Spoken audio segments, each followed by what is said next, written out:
For today's video nga guys, ay magluluto nga na naman tayo ng ating ulam.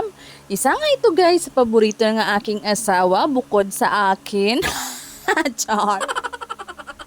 At syempre guys, hiniwa-hiwa na nga natin ng mga pangunahing sangkap, ang bawang, sibuyas at siling green. At ipapainit lang natin ang ating mantika dito sa kawali at ready to gisa-gisa na tayo. Mukha pa lang ay sunog na.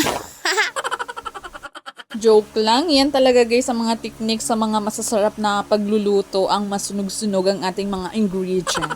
So pagkatapos nga natin igisa-gisa guys, ay ilagay na nga natin dito ang ating hipon at antayin nga lang natin dito guys na pumula-pula na ito na parang pisngi mo pag nagsiselo. Ganito ba guys ang kulay ng pisngi pag nagsiselos? Orange? Char-char lang syempre guys. Ginisa-gisa ko na nga siya guys ng napakaraming gisa-gisa para mahilo na nga at malipong na. Syempre guys, kahit pinaikot-ikot na natin yung mga hipon na yan ay hindi naman tayo ganyan sa kanila na pinaikot-ikot ka lang at pinaasa.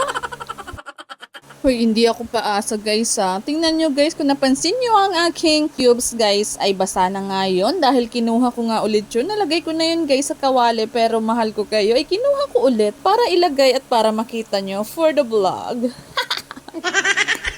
O diba? Daw sa guwapo get.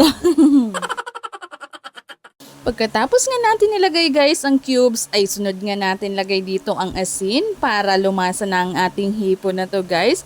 At ipaikot-ikot naman natin ulit at igisa-gisa para lalong sumarap. Siyempre guys, hindi mawawala dyan ang ating magic sarap. Ayun ang ating magic na mga nanay guys. So at ayan nga, pawis na pawis nga ang inyong nanay na nagluluto.